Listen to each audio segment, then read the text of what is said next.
Hello folks, my name is David Sisk and I'm the director of the Title III English Learner Programs for Winston-Salem Forsyth County Schools. And in this short video I'm going to give you some information about the documentation for the Read to Achieve English Learner component. So I'm on the main website, and if you follow my cursor, if you go up to Departments, click on Departments, go down to English as a Second Language, click here. And then if you scroll all the way down the left-hand side of the screen, you will see a link that says Read to Achieve and English Learner Students. Click here. On this page you have two documents, a Word document and a PDF document. They are identical documents. The reason I put the Word document in here is some people like to type into that document for that documentation, and so I made that available to you in Word. But there's also a PDF file here. And once I complete this video, you're going to be able to find that video right here where it says Read to Achieve / English Learner Help video.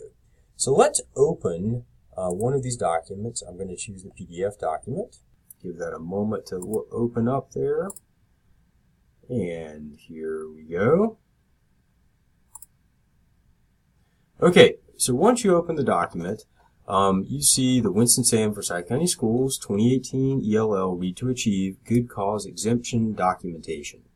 So this is pretty straightforward for those of you that have done this in years past. This looks almost the same. The only thing that's changed is the date. For those of you new to this, I will walk you through this very briefly in this video. So first of all, if you find a child that you believe qualifies for the Read to Achieve English Learner Good Cause exemption, you would simply put the child's name in, the child's student ID number, who is completing this form, the ESL teacher, L coordinator, it could be a testing coordinator, or somebody else in your school. You just need documentation of who is completing this form, and then the date the form was completed. So that first paragraph gets into the background of the Read to Achieve L Good Cause exemption. So current third grade L students can qualify for the L Good Cause exemption under the following scenarios. So you have to choose one of the two following scenarios that best matches or matches up with the rationale that you have for giving an L student that Read to Achieve Good Cause exemption. So the first and most common option is the child was currently identified as an English learner and received ESL support after July 1st of 2016. So just be aware that the L Good Cause exemption beginning date starts when a child was first identified as an L student and not when the child was first enrolled in a U.S. school. So for the purposes of the L Good Cause exemption, all identified L students in North Carolina do receive ESL support. So the majority of your kids will fall under this criteria. The second option, and this will be much less common, is if the child was identified as an L student in North Carolina on or prior to July 1st, 2016, but then left North Carolina and returned at a later date. So a thorough review of the student's academic records does not indicate that the child received ESL instruction for 2 school years during her absence from being enrolled in a North Carolina public school. So what you're trying to do is verify that the child does not have that 2 years of English learner instruction. They have not received that ESL support for 2 years from somewhere.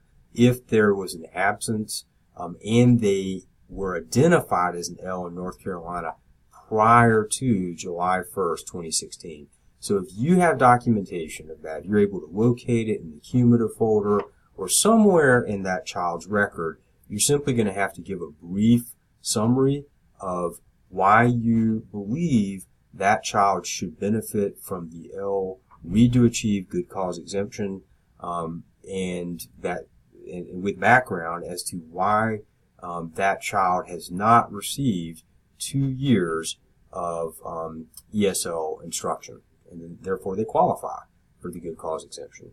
So if you go to the next page, these are really keys to understanding, just things to remember. So first of all, in North Carolina, every L student receives some type of ESL service.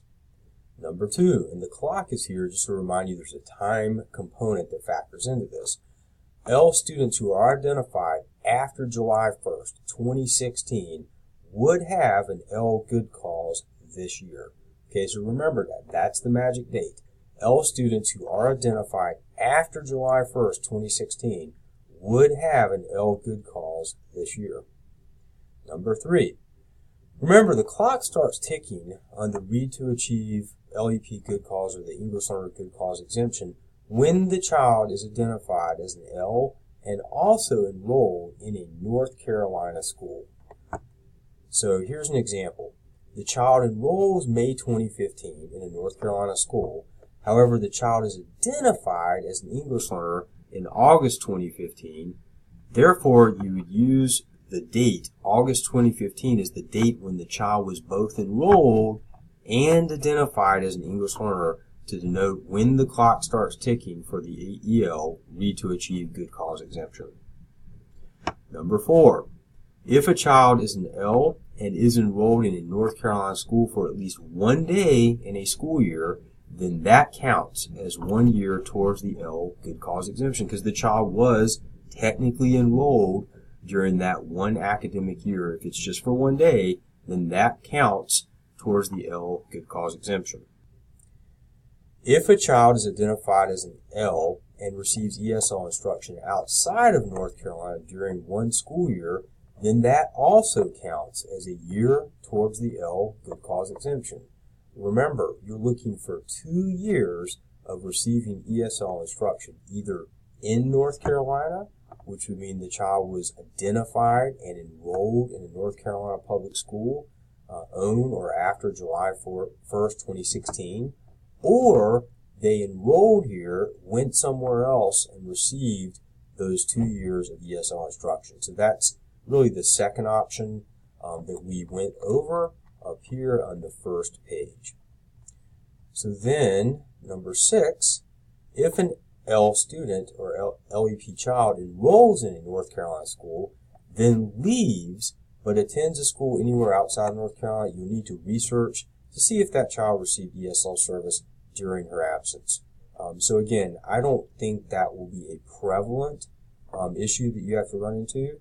However, if you do encounter that, here's some documentation and some guidance that will help you navigate that. And again, my name is David Sisk. I'm the Director of English Learner Services for Winston-Salem Forsyth County Schools.